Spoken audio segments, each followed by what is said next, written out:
დღეს რუბრიკა ფინანსური სექტორის ფარგლებში საქართველოს ფინანსური სექტორის ერთ-ერთ ყველაზე მნიშვნელოვან ტექნოლოგიური განახლების ეტაპზე ვსაუბრობთ. ეროვნულმა ბანკმა ავტომატიზებული გადარიცხვებისა და ელექტრონული ანგარიშსწორების ახალი საგადახდო სისტემა დანერგა. სოფლიო ბანკის მხარდაჭერით განხორციელებული პროექტის ფარგლებში სრულად განახლდა დროის რეალურ რეჟიმში ანგარიშსწორებისა და კრილინგის სისტემები. ამასთან სისტემური მნიშვნელობის პროექტის ფარგლებში სეფთან ერთად ინფრასტრუქტურული და ტექნოლოგიური ცვლილებები განახორციელეს ყველა კომერციულმა ბანკმა, მიკრობანკმა და საქართველოს ფინანსთა სამინისტროს სახელმწიფო ხაზინამ. შედეგად საქართველოს საგადახდო ინფრასტრუქტურა კიდევ უფრო დაუახლოვდა საერთაშორისო სტანდარტებს და მზად არის თანამედროვე ციფრული ფინანსური სერვისების განვითარებისთვის. აღსანიშნავია, რომ ეროვნული ბანკის მიერ განხორციელებული საგადახდო ინფრასტრუქტურის მოდერნიზაციის პროექტით სხვა ქვეყნების ცენტრალური ბანკები აქტიურად ინტერესდებიან. რამდენიმე დღის წინ სეფს გამოცდილების გაზიარებისა და თანამედროვე საგადახდო სისტემების დანერგვასთან დაკავშირებული საკითხების განსახილველად სომხეთის ცენტრალური ბანკის დელეგაცია სტუმრობდა. უფრო ვცვლად, რა შესაძლებლობებს ქმნის ახალი სისტემა ფინანსური სექტორისთვის, როგორ აისახება ის ცვლილება მომხმარებლების ყოველდღიურ საბანკო ოპერაციებზე, რამდენად სწრაფი, უსაფრთხო და ეფექტიანი გახდება გადახდები და რა როლს შეასრულებს ახალი ინფრასტრუქტურა მყისიერი გადახდების, ფინტეკ ეკოსისტემისა და ქვეყნის ეკონომიკური განვითარების პროცესში. თემაზე სასაუბროდ ბიზნეს პარტნიორი სტუმარია საქართველოს ეროვნული ბანკის საგადახდო სისტემების დეპარტამენტის ხელმძღვანელი ნატალია ჭყოიძე. მოგესალმებით, ქალბატონი ნატალია. ძალიან დიდი მადლობა სტუმრობისთვის. მოგესალმებით, მივესალმებით თქვენ მაყურებელს. პირველ რიგში მინდა მადლობა გადაგიხადოთ სტუდიაში მოწვევისთვის და ამ შესაძლებლობისთვის, რომ ვისაუბრო ეროვნული ბანკის რეფორმების შესახებ, რომელიც საგადახდო სისტემის მიმართულებით ხორციელდება. კი ბატონო, ეროვნული ბანკი ამ პროექტს, რაც ჩვენ ახლა უნდა ვისაუბროთ, ერთ-ერთ ყველაზე მასშტაბურ ტექნოლოგიურ განახლებად აფასებს. საინტერესო იქნება თქვენგან მოვისმინოთ, თუ რა შეიცვალა, რატომ არის მნიშვნელოვანი ამ პროექტის განხორციელება ქვეყნის ფინანსური ინფრასტრუქტურისთვის, რადგან როგორც შესავალშიც აღნიშნეთ, საკმაოდ რთული და მასშტაბური პროცესი გაიარეთ, როგორც ტექნოლოგიური, ასევე ოპერაციული თვალსაზრისით. დიახ, სანამ თქვენ კითხვას უპასუხებდი, მოკლე შესავალს გავაკეთებ, რატომ ეროვნული ბანკი და რატომ საგადახდო სისტემები. როგორც თქვენთვის ცნობილია, ეროვნული ბანკის საქმიანობას და მის ფუნქციებს განსაზღვრავს საქართველოს კანონი, ორგანული კანონი ეროვნული ბანკის შესახებ. სწორედ ამ კანონის მიხედვით განსაზღვრული არის ერთ-ერთი ფუნქცია, რომელიც არის ხელი შეუწყოს საგადახდო სისტემების მდგრად, უსაფრთხო და ეფექტიან ფუნქციონირებას. სწორედ ამ ფუნქციის შესრულების მიზნით ეროვნული ბანკი მართავს, ნერგავს და ავითარებს საგადახდო სისტემას. და თქვენ როგორც აღნიშნეთ, ახლახანს განხორციელდა ძირეული განახლება არსებული საგადახდო სისტემის, რომელშიც ჩართული არის ყველა კომერციული ბანკი, ფინანსთა სამინისტროს სახაზინო სამსახური და ასევე ეროვნული ბანკი. ეს არის ერთადერთი სისტემა ქვეყნის მასშტაბით, რომელშიც ჩართული არის ყველა ეს სუბიექტი და ის უზრუნველყოფს ფულადი სახსრების მიმოცვლას კომერციულ ბანკებს შორის, ფინანსთა სამინისტროს სახაზინო სამსახურს შორის და საქართველოს ეროვნულ ბანკს შორის. სხვა სიტყვებით რო ვთქვათ, ნებისმიერი ბანკის მომხმარებელს აქვს შესაძლებლობა გადარიცხოს თანხა ნებისმიერი ბანკის მომხმარებელთან. და ეს არის უკვე ნორმა, ეს არ არის სიახლე, უკვე წლების განმავლობაშია ეროვნული ბანკი ასრულებს ამ ფუნქციას. რა შეიცვალა ამ განახლებით? პირველ რიგში უნდა აღინიშნოს, რომ ესეთი ძირეული განახლება განხორციელდა 15 წლის წინ. 15 წლის განმავლობაში ბუნებრივია, რომ ტექნოლოგიურად ბევრი რამ შეიცვალა და უკვე საჭირო იყო, რომ მომავალში გარკვეული რისკები რო არ წარმოშობილიყო, სისტემა განგვიახლებინა ტექნოლოგიურად. ამ ტექნოლოგიურმა განახლებამ მოგვცა ის, რომ და უკვე ერთი თვის განმავლობაში ვხედავთ, რომ გადარიცხვები გაცილებით უფრო სწრაფად მუშავდება სისტემის შიგნით. ამას დარწმუნებული ვარ, გრძნობენ კომერციული ბანკები და ეს საბოლოო ჯამში გავლენას იქონიებს უკვე მომხმარებლის გამოცდილებაზე. მათ ექნებათ შესაძლებლობა, რომ თავიანთი გადარიცხვები უფრო სწრაფად და უსაფრთხოდ შეასრულონ ახალი ინფრასტრუქტურის საშუალებით. და ყველაზე მნიშვნელოვანი ჩვენი მაყურებლისთვის და მომხმარებლისთვის ალბათ არის სწორედ ეს, რომ განვარტოთ რა იცვლება კონკრეტულად ფიზიკური და იურიდიული პირებისთვის უშუალოდ ყოველდღიურ საბანკო ოპერაციებში და ბანკებთან ურთიერთობის დროს. უნდა აღინიშნოს, რომ ეს იყო პირველი ნაბიჯი ტექნოლოგიური განახლების და იმ რეფორმების, რასაც გეგმავს ეროვნული ბანკი. ამ განახლებით შეიქმნა მყარი ტექნოლოგიური საფუძველი მომდევნო რეფორმებისთვის და ამის ქვეშ გულისხმობთ პირველ რიგში მყისიერი გადახდების სისტემის დანერგვის შესაძლებლობა მოგვეცა. ამ სისტემის დანერგვისთვის აუცილებელი იყო არსებული ინფრასტრუქტურის ტექნოლოგიური განახლება და ის უკვე უზრუნველყოფს მომავალი ამ მყისიერი გადახდების სისტემის მხარდაჭერას. რაც შეეხება მყისიერი გადახდების სისტემას, აუცილებლად უნდა აღინიშნოს, რომ ეს მთლიანად ცვლის მომხმარებლის გამოცდილებას ის თუ როგორ შესრულდება გადარიცხვები ამ სისტემის დანერგვის შემდგომ.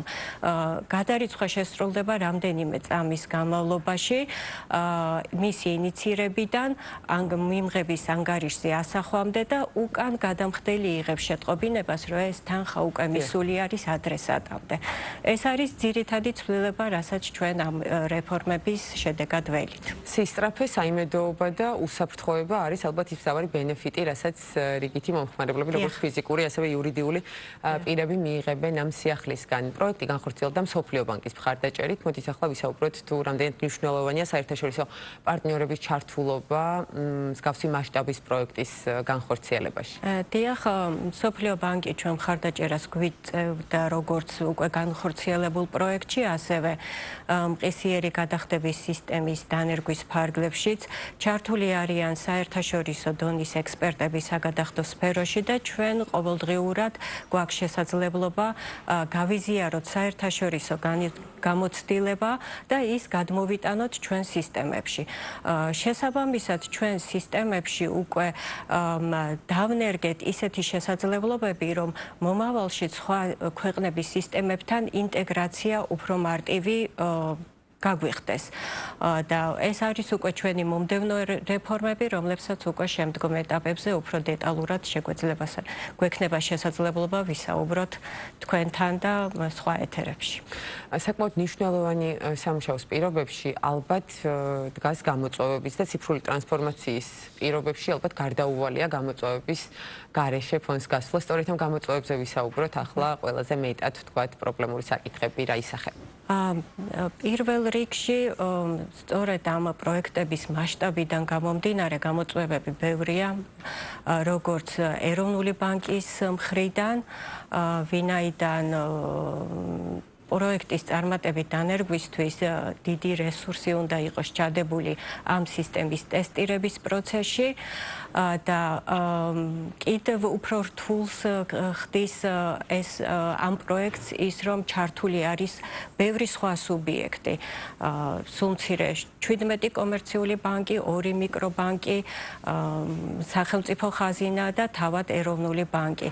და კოორდინაცია ამ სამუშაოების ამ პროექტის ფარგლებში საკმაოდ დიდ გამოწვევებთან არის დაკავშირებული. თუმცა უკვე წარმატებით შესრულებულმა ამ პროექტმა ჩვენ საკმაოდ დიდი გამოცდილება მოგვცა, გვასწავლა გარკვეული ასპექტები და ჩვენ დარწმუნებული ვართ, რომ ამ ახალ პროექტსაც წარმატებით გავართმევთ თავს სექტორის ყველა მონაწილესთან ერთად და იმედი გვაქვს, რომ წლის ბოლოსთვის უკვე მომხმარებელს შევთავაზებთ სწრაფ, უსაფრთხო და უფრო ხელმისაწვდო მომსახურებას. ქალბატონი ნატალია, რამდენად მზად არის ახალი ინფრასტრუქტურა ფინტექ სექტორის და სწორედ იმ ახალი ინოვაციური და ციფრული სერვისების მისაწოდებულად მომხმარებლისთვის ამ ეტაპისთვის?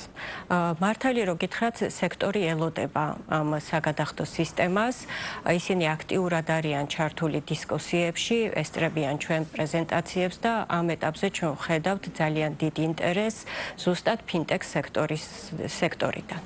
კი ბატონო, საინტერესო ასევე ვისაუბროთ ბალანსზე ინოვაციასა და უსაფრთხოებას შორის.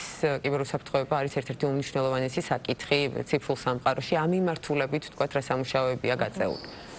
ესე იგი, რამდენიმე წლის წინ, როგორც ცნობილია, ჩვენ განვახორციელეთ ევროდირექტივის საგადახდო სფეროში ევროდირექტივის იმპლემენტაცია სრულ შესაბამისობაში ვართ აღნიშნულ დირექტივებთან და ეს დირექტივა ასევე მოიცავდა გარკვეული უსაფრთხოების ზომების დანერგვას საბანკო და ფინანსურ სექტორში. ამ ეტაპზე ყველა კომერციულ ბანკს დანერგილი აქვს თაღლითობის მონიტორინგის სისტემები, რითაც მათ აქვს შესაძლებელი მომხმარებლისთვის უჩვეულო გარიგების ამოცნობა და შესაბამისი ღონისძიებებს იღებენ ამ შემთხვევაში. შესაძლოა ოპერაცია გაჩერდეს და დამატებითი კომუნიკაცია განხორციელდეს მომხმარებელთან. გარდა ამისა, ასევე შეიცვალა სტანდარტი დისტანციურ არხებში ჩვენ საგადახდო ანგარიშზე წვდომის კუთხით.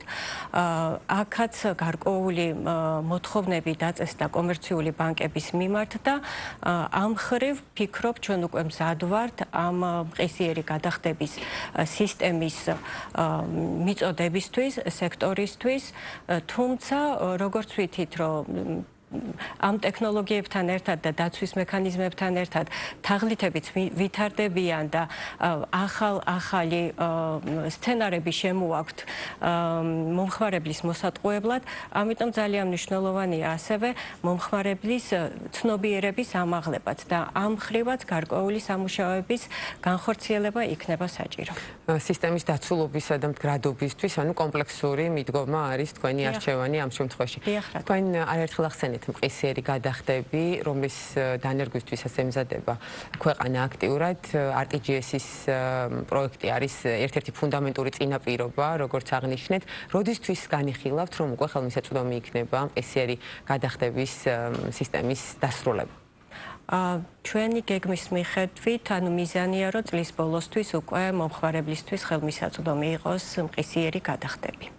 და შესაძლებელია თუ არა, რომ მომავალში ბანკინგის დიდი ნაწილი სრულად ავტომატიზებულ და რეალურ დროზე დაფუძნებულ მოდელზე გადავიდეს და ამ მიმართულებით საქართველოს პოზიციონირება რეგიონში და თქვათ განვითარებულ ქვეყნებთან მიმართებაში როგორია?